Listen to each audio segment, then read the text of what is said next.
Bonjour, bonsoir ou bon après-midi selon les endroits où vous êtes et d'où vous suivez cette chaîne, la chaîne du journaliste chroniqueur Mohamed Ould Chigali, la chaîne des intellectuels et des personnalités politiques et publiques de Mauritanie.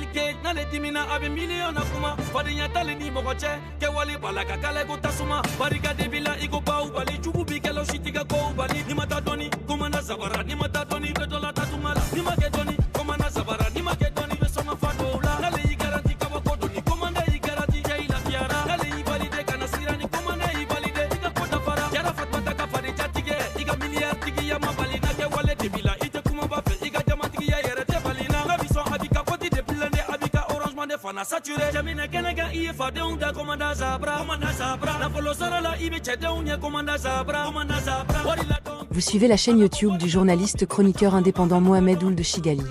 Cette chaîne est la chaîne des intellectuels et des personnalités publiques de la Mauritanie et du continent africain. Elle traite des sujets dominants de l'actualité africaine et internationale. Depuis que la Mauritanie avait procédé à un nettoyage dans les milieux des Maliens de Mauritanie en infraction vis-à-vis des textes des accords régissant la migration entre les deux pays, Bamako cherche par tous les moyens à pousser la Mauritanie vers un conflit qui risquerait bien de prendre une tournure qui n'est d'aucun intérêt ni pour l'un ni pour l'autre des deux pays. Pourquoi et comment en est-on arrivé là ? Pourquoi le régime décrié et illégitime de Bamako cherche par des moyens variés à briser les derniers anneaux de la chaîne qui maintiennent les relations de bon voisinage en vie ? Qu'est-ce que Bamako gagnerait à créer une situation de conflit armé avec la Mauritanie si l'irréparable devait arriver ? À toutes ces questions et à d'autres, cette chronique va tenter de trouver des réponses. En attendant, nous vous proposons une relax musicale avec le rappeur Ibawan. Merci de patienter quelques instants.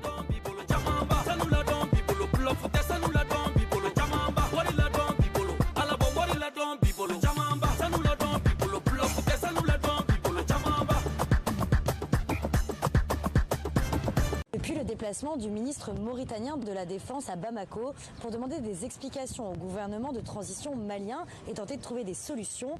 L'opinion publique mauritanienne attend de savoir ce qui sera mis en place pour protéger les civils mauritaniens.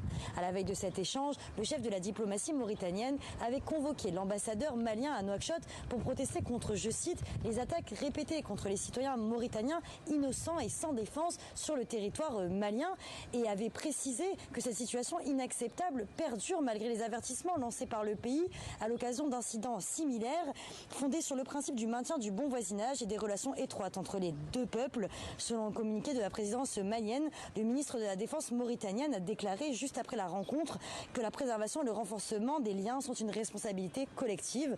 En 2022 déjà, les autorités mauritaniennes avaient demandé aux autorités maliennes de faire la lumière sur l'assassinat de plusieurs ressortissants mauritaniens. Les autorités maliennes avaient alors annoncé le déploiement d'une patrouille conjointe et avait annoncé qu'une enquête serait diligentée. 2 ans après, selon plusieurs sources proches du gouvernement mauritanien, les résultats de l'enquête n'ont pas été rendus publics. Les Mauritaniens, qui partagent une frontière poreuse de 2000 km avec les Maliens, demandent des mesures concrètes de la part des autorités maliennes. Entre Bamako et Nouakchott, les choses se compliquent. De plus en plus, elles sont brouillées par une série de graves accusations portées à l'encontre de la Mauritanie par le régime de Bamako. Le différend entre les deux pays a été créé par l'exécution sommaire des civils mauritaniens par des soldats maliens et leurs mercenaires à l'intérieur des frontières du Mali. Toutes les manœuvres diplomatiques et sécuritaires engagées par la Mauritanie pour demander à Bamako de mettre fin à ces exactions n'ont pas abouti. Pas d'enquête à la suite de ces graves événements et pas d'excuses officielles de Bamako. Au contraire, pour toute réponse aux protestations de Nouakchott, Bamako a déplacé le conflit diplomatique sur un terrain de communication de mensonges d'État. Sur ce terrain glissant, Bamako continue de jongler avec des fausses rumeurs pour diaboliser la Mauritanie aux yeux des populations maliennes et aux yeux des populations de l'AES. Le 16 mars 2026, le site web malien de l'agence Anadolu reprenait une information communiquée par les FAMA. Dans cette information, le Mali déclarait que 2 militaires des forces armées maliennes détenus depuis octobre 2025 avaient réussi à s'échapper d'un camp de réfugiés maliens en Mauritanie dans la nuit du 13 au 14 mars 2026. Dans son communiqué, l'état-major général des armées maliennes avait indiqué que l'évasion des 2 otages avait été rendue possible grâce aux opérations menées par les FAMA le long de la frontière entre la Mauritanie et le Mali et dans la forêt de Ouagadou. Cette accusation grave avait soulevé un tollé. Et c'était bien pourquoi le général Tanena Ould Sidi avait tapé du poing sur la table en rejetant ce mensonge truffé de contre-vérité. On se souvient que Bamako, qui, dans cette affaire tantôt parlait d'évasion et tantôt parlait d'opération militaire, s'était retracté dans ses accusations et avait présenté ses excuses au président Ghazouani qui, à cause du mensonge de Bamako, était entré dans une fureur noire. Peu après avoir présenté ses excuses, au lieu de jouer à l'apaisement par des actes concrets, Bamako avait fait exécuter par des soldats et par sa milice russe 5 Mauritaniens, un chiffre qui s'ajoutait à 12 autres Mauritaniens assassinés peu de temps auparavant et plus de 187 tués depuis 2024 à l'intérieur des frontières du Mali. Et, comme pour couronner le tout et surtout pour couronner les agissements incontrôlés et provocateurs de ces militaires, Bamako vient de faire un autre tapage sans précédent. Bonjour, bonsoir ou bon après-midi selon les endroits où vous êtes et d'où vous suivez cette chaîne, la chaîne du journaliste chroniqueur Mohamed Ould Chigali, la chaîne des intellectuels et des personnalités politiques et publiques de Mauritanie. C'est cette affaire de saisie de 2 camions bourrés de motos, de carburant et de matériel logistique destinés aux terroristes qui, selon Bamako, seraient partis de la Mauritanie. Avant de rentrer dans les détails de ce mensonge sordide, nous vous invitons à écouter le porte-parole de la junte militaire. Dans le cadre de la défense opérationnelle du territoire, les FAMA du secteur 3 ont mené une opération de sécurisation des personnes et de leurs biens allant de l'Erneb jusqu'à Bindagogo. Au cours de cette opération, nous avons pu intercepter de la logistique des terroristes, de la logistique destinée à ces mouvements-là. Le 7 avril 2026, le journal en ligne Malijet a rapporté la nouvelle de la saisie des 2 véhicules par les FAMA. Dans cet article, la rédaction du journal avait écrit que, dans le cadre d'une vaste opération de sécurisation menée du 1er au 3 avril 2026, les forces armées maliennes FAMA ont porté un coup significatif aux groupes armés terroristes dans le secteur de Tombouctou. Les interventions se sont concentrées sur l'axe Bintagoungou, l'Erneb et Ras El-Ma. Selon le communiqué de l'état-major, le bilan fait état de plusieurs terroristes neutralisés et la saisie d'un important butin matériel, comprenant 2 camions chargés de motos neuves et du matériel de communication de pointe.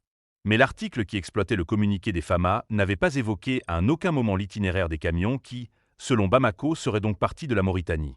Tout prouve une fois encore que les autorités maliennes, par des déclarations et des informations cautionnées, cherchent à impliquer la Mauritanie dans un conflit qui oppose des Maliens à des Maliens sur un territoire malien. Ils sont venus me chercher ici à Tombouctou. On m'a donné en Mauritanie un camion chargé de motos et de l'amener à Tamarachek. Une fois arrivé là-bas, les intéressés viendront me chercher où je les trouverai sur place.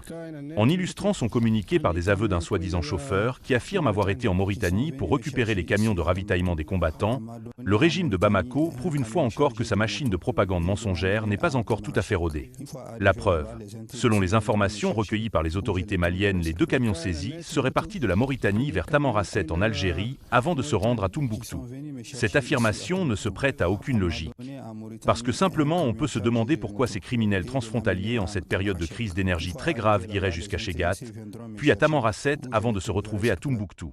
Plus de 3000 km alors qu'ils pouvaient aller directement à Tombouctou en passant par la forêt de Ouagadou, le triangle des Bermudes pour les FAMA.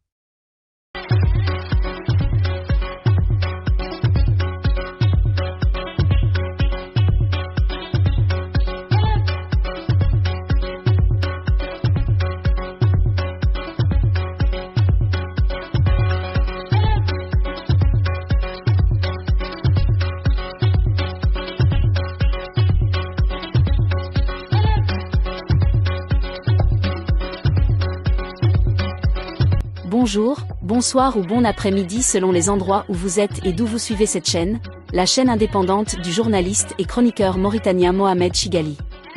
Cette chaîne diffuse des programmes et des chroniques sur des sujets dominants de l'actualité nationale et internationale à destination de la classe intellectuelle et politique de la Mauritanie et du continent africain. Abonnez-vous dès à présent à cette chaîne pour ne pas manquer certaines de nos chroniques qui traitent des sujets tabous ou des sujets qui fâchent. Abonnez-vous en cliquant sur la cloche pour rester connecté sur nos programmes. Vous pouvez, si vous le voulez, contribuer au débat sur le sujet de votre choix en appelant le numéro qui s'affiche en bas et à droite de l'écran. Merci pour votre aimable attention.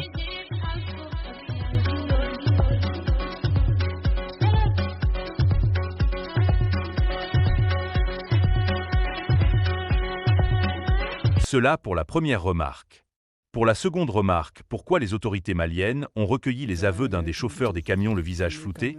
Il est évident qu'elles ont peur que le chauffeur ne soit identifié parce que c'est bien possible. Pourquoi pas qu'il soit un élément des FAMA, utilisé pour jouer un rôle dans cette mascarade mensongère.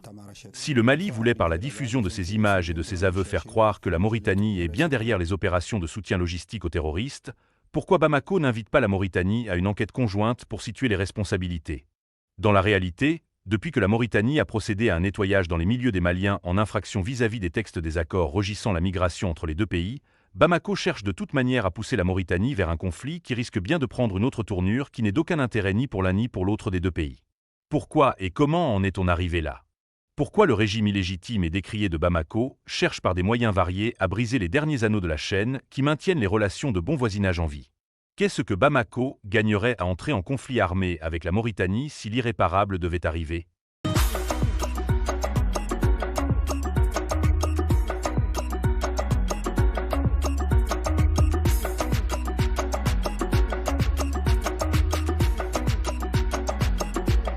À toutes ces questions et à d'autres, Mohamed Ould Chigali, journaliste indépendant, va essayer de trouver des réponses dans une série de chroniques qui seront diffusées sur cette chaîne, la chaîne des intellectuels et des personnalités publiques de la Mauritanie et du continent africain.